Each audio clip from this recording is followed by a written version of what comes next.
Welcome again to Savita's tutorials. और आज हम अपने इस वीडियो में डिस्कस करने वाले हैं बैग स्टूडेंट्स का जो इग्नू बैग है बीए स्टूडेंट्स उनके लिए जो सब्जेक्ट कोड है BSTC 131 उसके कुछ इंपॉर्टेंट क्वेश्चंस को एग्जामिनेशन पॉइंट ऑफ व्यू से जो क्वेश्चंस बनते हैं आपके उनको डिस्कस करने वाले हैं। और मैंने काफ़ी क्वेश्चंस पहले ही अपने प्रीवियस वीडियोस में डिस्कस कर चुकी हूँ, तो अगर आपने उनको नहीं देखा है तो आप उनको देख सकते हैं और उनका लिंक मैं डिस्क्रिप्शन बॉक्स में डाल दूँगी, वहाँ से आप लिंक लेके और उनको भी आप देख सकते हैं। यहाँ पर मैं आज कुछ और क्वेश्चंस को लिया है, जैसे कि मैंने 10 मार्क्स का क्वेश्चन लिया है भारतेंदु युग से, और ये टिप्पणी कीजिए बोल के क्वेश्चन आता ही आता है। जैसे कि 10-10 नंबर के 2 क्वेश्चन होते हैं टिप्पणी कीजिए में, उसमें आपका कोई भी युग दिया होता है, जैसे द्विवेदी युग, प्रेमचंद युग, भारतेंदु युग, तो किसी भी युग से जो है आपको क्वेश्चन पक्का एक आता है, तो आप हर एक युग का आप क्वेश्चन ले सकते हैं और उसमें एक क्वेश्चन आता है। तो इसमें मैंने भारतेंदु युग को डिस्कस किया है। इससे जो ये क्वेश्चन है इससे 2 तरह के क्वेश्चन फ्रेम हो जाता है एग्ज़ाम के लिए। जैसे कि इससे एक तो भारतेंदु युग पूछेंगे या भारतेंदु से क्वेश्चन आएगा तो आप ये लिख सकते हो। इसके अलावा इसमें आपको अगर हिंदी जो है गद्य साहित्य को भी पूछ सकते हैं कि हिंदी गद्य साहित्य का विकास, हिंदी गद्य साहित्य का उद्भव और विकास, इस तरह से भी क्वेश्चन पूछेंगे तभी भी यही आंसर आएगा, क्योंकि हिंदी जो गद्य साहित्य है उसकी शुरुआत भारतेंदु युग से ही शुरू हुई थी। तो वो क्वेश्चन को भी मैंने यहाँ लिखना मैं भूल गई हूँ, आप ऐड अप कर देना, तो वो क्वेश्चन भी इसी से ही आएगा आपका आंसर। ठीक है, तो सबसे पहले मैं आपसे वीडियो स्टार्ट करने से पहले मैं आपसे कहना चाहती हूँ कि प्लीज़ मेरे चैनल को सब्सक्राइब करें, और जिससे कि मुझे और मोटिवेशन मिले और ऐसे वीडियोस बनाने के लिए, क्योंकि मैं आपके लिए ऐसे जो है एग्ज़ाम पॉइंट ऑफ व्यू से क्वेश्चंस लाती रहती हूँ इग्नू के सभी, और जो है इसीलिए सिंप्लीफाई करके बिल्कुल अच्छे नोट्स लाती हूँ ताकि आप लोगों को एग्ज़ाम में अच्छे से तैयारी आप लोगों की हो सके। तो प्लीज़ चैनल को सब्सक्राइब करें। और now let's proceed to a question. ठीक है, फर्स्ट क्वेश्चन है हमारा भारतेंदु युग, जैसे कि मैंने आपको बताया। तो देखते हैं इसमें कैसे इस क्वेश्चन को बनाएंगे। तो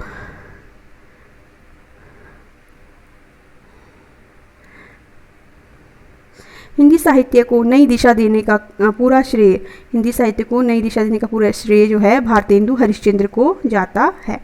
ठीक है, भारतेंदु हरिश्चंद्र के आने से, इनका पूरा नाम सबसे पहले जो है भारतेंदु युग कहते हैं, बट इनका पूरा नाम भारतेंदु हरिश्चंद्र है। ठीक है, तो हिंदी साहित्य को एक नई दिशा दिया है इन्होंने। आप किसी भी टॉपिक को एक कहानी की तरह लेके चलो, इमेजेस की तरह लेके चलो, उसको अपने दिमाग में बैठा दो और वैसे के वैसे आप लिख लो। ऐसा नहीं है कि आप रट्टा लगाने की बहुत ज़्यादा ज़रूरत है, आप बिल्कुल आराम से कहानी की तरह उसको सुनो। तो जो भारतेंदु थे हरिश्चंद्र, इनका पूरा नाम है, इनको एक बहुत बड़ा श्रेय जाता है, क्योंकि इन्होंने हिंदी जो गद्य साहित्य है उसको एक नई दिशा प्रदान की थी। ठीक है, कैसे की थी उसको आगे देखो डिफाइन किया है। भारतीय हरिश्चंद्र के आने से हिंदी साहित्य में क्रांतिकारी परिवर्तन आया था। ठीक है, जो भारतेंदु है इनके आने से हिंदी साहित्य में एक क्रांतिकारी परिवर्तन आया था। और भारतेंदु से पहले हिंदी साहित्य में क्या होता था, देखो भारतेंदु से पहले हिंदी साहित्य में केवल रीतिकाल के कवि थे, रीतिकाल या भक्ति काल के कवि हुआ करते थे, और वो श्रृंगार की या भक्ति की कविताएं या रचनाएं जो है वो लिखा करते थे। ठीक है, भारतेंदु से पहले। और उनको जो है वो जो अपने लेखों में लोगों की सामाजिक समस्या या दैनिक जीवन में जो भी घटनाएं घट रही है तो उनके बारे में जो है नहीं लिखते थे, नहीं रचनाएं लिखी जाती थी उस समय। तो और देश का माहौल ऐसा था कि यहाँ पर बहुत ज़्यादा अंग्रेज़ों का शासन था। ठीक है, और देश जो है गरीबी की ओर बढ़ रहा था, तो देश में बहुत ज़्यादा दुख था। तो भारतेंदु ने देखा कि 2 बातें हुई। एक तो जो आसपास का माहौल इस तरह का था, तो भारतेंदु को लगा कि एक नए विषय की ज़रूरत है हिंदी साहित्य को। ठीक है, जिसमें कि लोगों की सामान्य जीवन की समस्याओं को डाला जा सके। और दूसरा ये देखा कि जो और भाषा थे, उन्होंने देखा कि जो और भाषा थे, विशेषकर बंगला भाषा या फिर कोई और भाषा, उसमें नए तरह के नाटक और नए विषयों के नाटक जो है उपन्यास लिखे जा रहे हैं। तो उन्हें लगा कि हिंदी में भी ऐसे किसी नए विषय का समावेश होना चाहिए। तो 2 रीज़न थे जिसके कारण उन्होंने जो हिंदी साहित्य को एक नई दिशा प्रदान की। ठीक है, उन्होंने क्या किया, हिंदी साहित्य में जन जीवन को जोड़ने का कार्य किया। और उस समय की जो परिस्थिति थी, जैसा माहौल था उस समय देश का, उन विषयों को अपने साहित्य में लाया। ठीक है, तो ये क्लियर है आपको। तो अब हम देखते हैं कि भारतेंदु के दिखाए, जब भारतेंदु ने ऐसा किया तो उन्होंने लेख लिखे, ठीक है, इस तरह से उन्होंने रचनाएं की, नाटक लिखे, उपन्यास लिखे। तो और भी जो उनके समकालीन जो लेखक थे, कवि थे, उनको भी ये राह जो है सही पसंद आई, उनको अच्छी लगी, और उन्होंने भी जो उनके समकालीन जो लेखक थे उन्होंने भी इस राह पे चलना आरंभ कर दिया और अपने जो रचनाएं थी उसमें नए विषयों को शामिल किया। तो ऐसे लिख सकते हो आप, देखो कितना ईजी हो गया। अब यह आपने बताना है कि अब क्या क्या उस टाइम लेख लिखे जाते थे, किस चीज़ में नए नए विषय आए। तो सबसे पहले नाटक, ठीक है, सबसे पहले नाटक। अब नाटक में देखो, आधुनिक हिंदी गद्य साहित्य में जो परिवर्तन आया वह नाटक से ही शुरू हुआ। सबसे पहले नाटक में परिवर्तन लाया गया। सबसे पहले जो है ब्रज भाषा में नाटक लिखे गए और उसके बाद भारतेंदु ने कई अन्य भाषाओं का हिंदी में अनुवाद करके भी जो है नाटक लिखे। जैसे कि एक बंगला का एग्जाम्पल है कि बंगला भाषा का एक नाटक था विधा सुंदर, याद रखना आपने, और इसका उन्होंने क्या किया, हिंदी में अनुवाद किया। इसके अलावा भारतेंदु ने और भी हिंदी में जो ओरिजिनल हिंदी में मौलिक हिंदी में नाटक लिखे वो थे नील देवी, अंधेर नगरी और भारत की दूरदशा। ये भारत की दूरदशा देखो उस समय की स्थिति पर उन्होंने बहुत अच्छा नाटक लिखा था और बहुत प्रचलित हुआ था, बहुत प्रसिद्ध हुआ था। भारत की दूरदशा नाटक याद रखना भी बहुत आसान है। इस तरह से भारत की जो है भारतेंदु की प्रेरणा से अन्य कई लेखकों ने भी नाटकों की रचनाएं की, जैसे कि बालकृष्ण की पद्मावती काफ़ी जो है प्रसिद्ध हुई और शिशुपाल वध, वो काफ़ी आसान है, आप इनको लिख सकते हैं। तो कितना इजी हो गया देखो। अब देखो, अब आप क्या कर सकते हैं कि अगली जो टॉपिक आता है नाटक के बाद कहानियाँ लिखी जाती थी, ठीक है। कहानियों में कहानी लिखने की तो हमारे देश में लंबी परंपराएं रही हैं, काफ़ी कहानियाँ लिखी जाती थी और सबसे ज़्यादा संस्कृत भाषा में कहानियाँ लिखी जाती थी, ठीक है। अब जो हिंदी भाषा में कहानियाँ लिखी गई थी वो कौन सी थी, रानी केतकी की कहानी पहली कहानी मानी जाती है हिंदी भाषा में, और इसके अलावा इंदुमती हो गया, एक टोकरी भर मिट्टी। तो ये आपने कुछ एग्जाम्पल्स दे देने हैं कहानी के और आपका कहानी भी कंप्लीट हो जाता है इस तरह से, ठीक है। और नेक्स्ट आपका आता है उपन्यास, जो कि काफ़ी इंपॉर्टेंट है गद्य साहित्य में। उपन्यास हमने देखो यहाँ पर एक बात की याद रखना है आपने, गद्य और पद्य, ठीक है। गद्य साहित्य, जब आपका हिंदी साहित्य गद्य साहित्य पूछा जाएगा तो उसमें सिर्फ गद्य आएंगे। गद्य मीन्स गद्यांश, जैसे कि लेख हो गए है ना, नाटक, उपन्यास, कहानी, निबंध, ये सब लेख गद्य में आते हैं। और कविताएं, पद्य में आपका क्या आएगा, कविताएं और छंद पद, ये सारे के सारे आपके उसमें आ जाएंगे, आपके पद्य साहित्य में आए, गद्य में नहीं आएंगे। और हिंदी गद्य के उद्भव और विकास पर अगर आपसे पूछेंगे तो यही आएगा आपका, ठीक है। तो इसमें देखते हैं उपन्यास में, उपन्यास काफ़ी जो है उपन्यास अन्य गद्य साहित्य में सबसे अधिक लोकप्रिय, जितने भी हमने गद्य साहित्य पढ़े ना, जैसे कि नाटक और इसके अलावा कहानी है ना, निबंध, उसमें सबसे ज़्यादा अगर कोई लोकप्रिय होते थे तो उपन्यास होते थे। उपन्यास पढ़ने का सबको शौक होता था। अब उपन्यास क्या होते हैं, उपन्यास भी कहानी होती है, बट कहानी की एक लंबी सीरीज़ होती है। पूरी बुक, जो एक बुक आप पकड़ेंगे, किताब पकड़ेंगे हाथ में, वो पूरी एक ही कहानी चली होती है उसमें, तो उसको उपन्यास कहते हैं, ठीक है, जिसको इंग्लिश में फिक्शन कहते हैं, फिक्शंस, ठीक है। तो कहानी पढ़ने में सबको मज़ा आता है और उपन्यास, तो इस तरह से उपन्यास पढ़ने के लिए लोगों ने तो हिंदी भी सीख ली थी। देखो कई लोग ऐसे थे जिनको हिंदी नहीं आती थी, पर उन्होंने जो है सिर्फ उपन्यास पढ़ने के लिए हिंदी सीखी। उपन्यास के उद्देश्य भी क्लियर है कि उपन्यास लिखने के क्या उद्देश्य थे, लेखक क्यों लिखते थे। एक तो मनोरंजन और दूसरा सुधारवादी भावना। तो उपन्यास लोग पढ़ते थे इसलिए इसमें सुधारवादी भावना को डाला गया। अब कौन कौन से उपन्यास थे, देखो खन्नी एक लेखक है, उनके उपन्यास था चंद्रकांता, ठीक है, जो काफ़ी प्रसिद्ध हुआ था। इसके अलावा जासूसी उपन्यास भी थे और गोपाल राम के कुछ उपन्यास है, बेकसूर की फांसी, सरकारी लाश, ये जो है आपके सस्पेंस वाले जो है ना, जासूसी वाले, ये उपन्यास थे।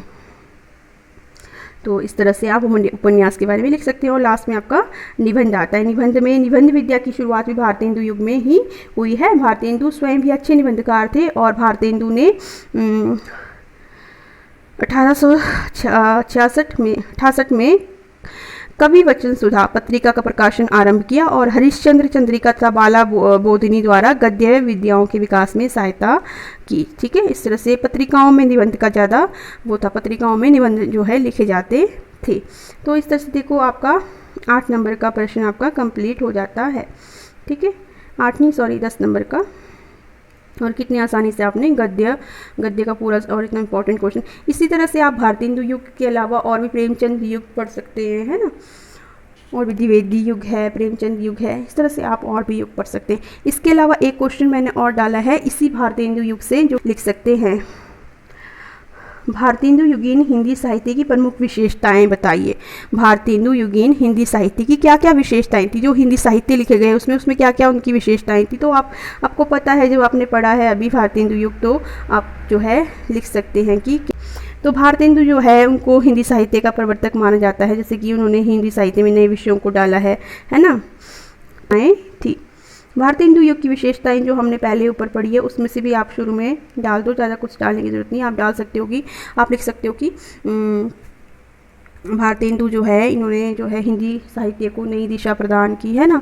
भारतीय हिंदू हरिश्चंद्र के आने से हिंदी साहित्य को क्रांतिकारी परिवर्तन आया और नई राह पर लेके गए, है ना। और इससे पहले रीति श्रृंगार की कविताएं लिखी जाती थी, भक्ति काल की कविताएं लिखी जाती थी, परंतु अब जो है उन्होंने नई रचनाएं जैसे कि जीवन से जुड़े, दैनिक जुड़े, ये सब हम जो हमने भी पढ़ा ऊपर उसको हम यहाँ डाल सकते हैं। उसके अलावा हम क्या कर सकते हैं कि हेडिंग्स दे सकते हैं कि इनकी कविताओं में क्या इनकी विशेषताएँ बतानी ना, इनके जो गद्य थे या फिर पद्य जो भी थे तो उनकी विशेषताएँ बतानी। तो देशभक्ति और राजभक्ति, इनके जो विषय थे उसमें देशभक्ति की भावना भरी हुई थी। देखो, देशभक्ति और राजभक्ति, इसको आप लिख सकते हो। इस काल के कवियों ने देशभक्ति व राजभक्ति की कविता द्वारा अभिव्यक्ति किया है, ठीक है, नहीं मतलब देशभक्ति की कविताएं इन्होंने लिखी है। इस तरह से नई सामाजिक चेतना आप डाल सकते हो हेडिंग की, नई सामाजिक चेतना। तो उस समय की जो भी समस्याएं थी, है ना, सामाजिक समस्याएं थी, सती प्रथा, छुआछूत के प्रति उदारता का दृष्टिकोण, बाल विवाह का विरोध, ये सारी समस्याएं थी, उनके प्रति जो है उन्होंने लोगों में चेतना जगाई, ठीक है। तो चेतना जगाने का काम हमेशा लेखक और कवि ही करते हैं। तो लोगों को उन्होंने लिख लिख के बताया कि क्या बुराइयां हैं देश में, इनसे कैसे आप निपट सकते हो। तो ये सारी चीज़ें आप ऐसे ही लिख सकते हैं। इसके अलावा तीसरी हेडिंग आप आर्थिक चिंताओं का प्रकटीकरण, कि देश में क्या चिंताएं हैं, जैसे कि अंग्रेज है तो वो आर्थिक जो है लूट मचाई हुई है और भारत को उन्होंने गरीब कर दिया है, इसीलिए आप लोग क्या कर, एक उस टाइम उन्होंने बड़ा ही आंदोलन चलाया हुआ था कि स्वदेशी, कि आपको इससे अगर निपटना है तो स्वदेशी को बढ़ावा देना पड़ेगा और विदेशी चीज़ों का जो है त्याग करना पड़ेगा, ठीक है। तो ये चीज़ आप ले सकते हो। स्वदेशी उद्योगों एवं वस्तुओं का प्रयोग करने का आह्वान किया था। तो जनजीवन का चित्रण, लोगों का जनजीवन कैसा था उसका अच्छा चित्रण जो है इन्होंने अपने लेखों के द्वारा प्रस्तुत किया था, ठीक है। इसके अलावा श्रृंगार की कविता, ये नहीं है कि सिर्फ वो जो भारतीय हिंदू युग के कवि थे उस समय सिर्फ श्रृंगार की देशभक्ति की बातें थी, श्रृंगार वाले कविताएं भी लिखी गई थी। इस काल में रीतिकाल और भक्तिकाल की तरह इन्होंने भी जो है श्रृंगार में कविताएं जो है लिखी थी, ये भी है इसके। और इसके अलावा आपका प्रकृति चित्रण भी दे सकते हैं आप, हास्य व्यंग्य दे सकते हैं कि हास्य व्यंग्य की प्रमुखता थी, है ना। और लास्ट में आप इसमें भाषा दीजिए जरूर, भाषा कैसी थी इनकी। भाषा भारतीय हिंदू युग में काव्य के क्षेत्र में ब्रज भाषा का प्रयोग हुआ था और गद्य के क्षेत्र में खड़ी बोली का। देखो, जो गद्य थे उसमें खड़ी बोली का इस्तेमाल करते थे, जैसे नाटक हो गए, है ना, कहानियाँ, उसमें खड़ी बोली, और जो कविताएं थी उसमें ब्रज भाषा का प्रयोग करते थे। और इसके अलावा हिंदी का और उर्दू का भी जो है प्रयोग किया जाता था। तो इस तरह से आपके जो है पूरा आपका ये वाला क्वेश्चन भी कंप्लीट हो जाता है। तो देखिए आपके 2 क्वेश्चन निकल जाते हैं और कितने इजीली आपके सॉल्व हो जाते हैं। तो अगर आई होप आपको समझ आ गया होगा, और अगर आपको अच्छे से अंडरस्टैंड होता है तो लाइक करें और सब्सक्राइब करें। Thank you.